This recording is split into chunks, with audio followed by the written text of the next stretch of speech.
आप सभी का स्वागत है फाइनेंस गुरु के चैनल पर। और धमाकेदार अपडेट आ रही है संविदा कर्मचारियों के लिए नियमितकरण के लिए बनाए गए हैं कुछ नियम। तो जितने भी संविदा पेशे कर्मचारी हैं उनको ये वीडियो शेयर करिए, जिससे कि ये लेटेस्ट अपडेट उनको पता चल जाए कि किस तरीके से वो अब परमानेंट एम्प्लॉय हो सकते हैं। अगर चैनल पर नए आए हैं तो सब्सक्राइब ज़रूर करिएगा और अपनी राय कमेंट सेक्शन में ज़रूर दीजिएगा कि ऐसा होना चाहिए या नहीं, क्योंकि संविदा में बहुत सारे एम्प्लॉय सालों साल से काम कर रहे हैं इसी उम्मीद में कि कभी ना कभी तो परमानेंट होंगे। न्यू रूल्स फॉर संविदा वर्कर्स। भारत में लाखों लोग संविदा या आउटसोर्स के रूप में काम करते हैं। इन कर्मचारियों को अक्सर कम वेतन, कम सुविधाएं और नौकरी की असुरक्षा का सामना करना पड़ता है, लेकिन अब इन कर्मचारियों के लिए अच्छी खबर है। सरकार ने 2024 से संविदा और आउटसोर्सिंग कर्मचारियों के नियमित करने का फैसला लिया है।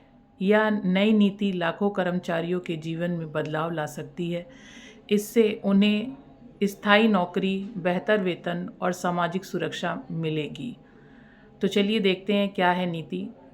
नियमितकरण नीति 2024 क्या है? नियमितकरण नीति 2024 एक नई योजना है जिसका उद्देश्य संविदा और आउटसोर्सिंग कर्मचारियों को नियमित करना है। इस नीति के तहत लंबे समय से काम कर रहे अस्थायी कर्मचारियों को स्थायी किया जाएगा। इससे उन्हें नौकरी की सुरक्षा मिलेगी। नियमित नीति की मुख्य बातें। नीति का नाम नियमितकरण नीति 2024। लागू होने की तिथि 1 जनवरी 2024। लक्षित कर्मचारी संविदा, आउटसोर्सिंग, ठेका कर्मचारी।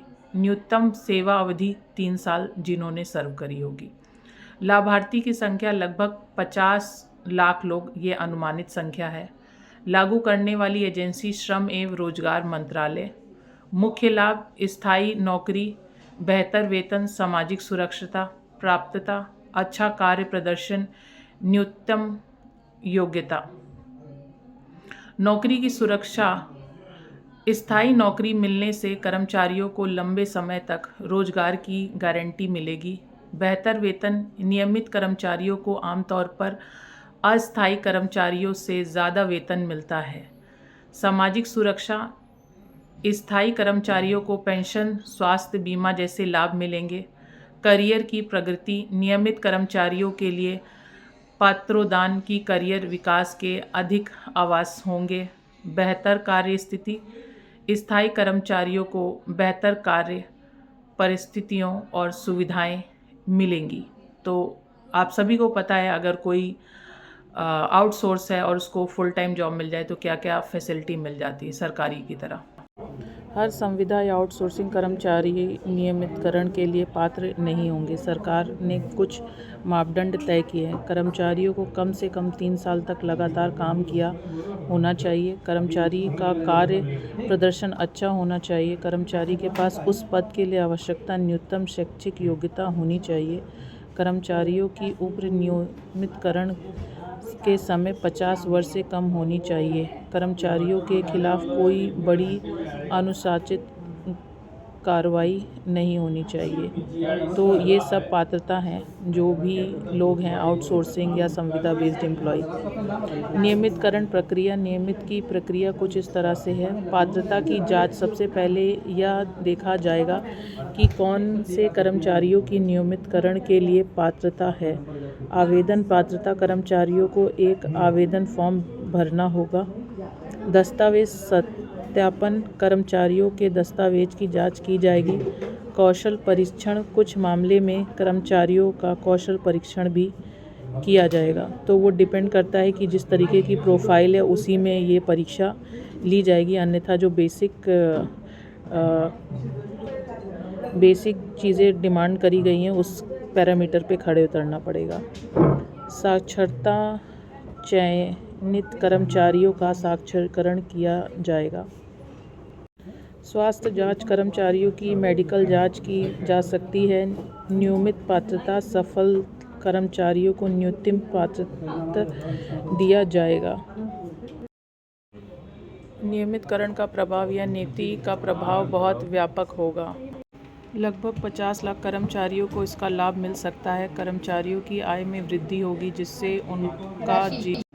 जिससे जीवन स्तर सुधरेगा। कर्मचारियों को बेहतर सामाजिक सुरक्षा मिलेगी। नियोजित को अधिक प्रबंधन और कौशल कर्मचारी मिलेंगे। तो ये बहुत अच्छी अपडेट है कि कहीं तो एक आशा की किरण नज़र आ रही है। चुनौतियां और आलोचनाएं। हालांकि यह नीति कर्मचारियों के लिए फ़ायदेमंद है, लेकिन इसकी कुछ आलोचनाएं भी हैं। कुछ नियोक्ताओं का कहना है कि इससे उनकी लागत बढ़ेगी। कुछ लोगों का मानना है कि इससे नए रोजगार के अवसर कम होंगे। कुछ विशेषज्ञों का कहना है कि इस नीति को लागू करना मुश्किल हो सकता है। हाँ, क्योंकि ये कोई आसान फैसला तो है नहीं कि जिसको हम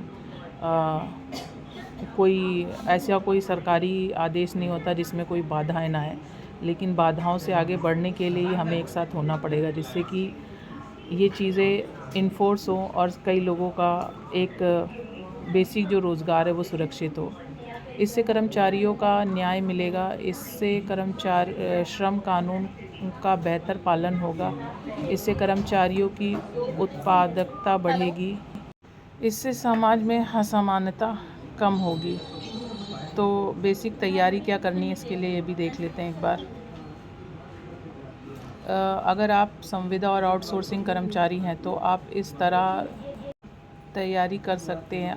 अपने दस्तावेज़ तैयार रखें, अपने कार्य प्रदर्शन पर ध्यान दें, अपने कौशल को बढ़ाएं, नीति के बारे में जानकारी रखें, अपने अधिकार के बारे में जानें।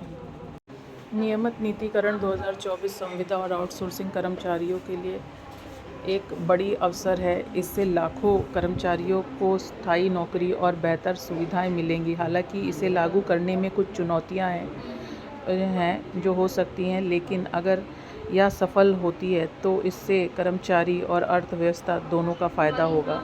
तो होना चाहिए या नहीं होना चाहिए, अपनी राय ज़रूर कमेंट सेक्शन में बताइएगा। और कई लोग कुछ ना कुछ तरीके के सवाल पूछते हैं, तो वो सवाल क्या आपके सवाल हैं, किस तरीके के सवाल अक्सर पूछे जाते हैं और उसका क्या समाधान है, वो सब आगे दिया हुआ है, तो कृपया ध्यान से आप देख सकते हैं।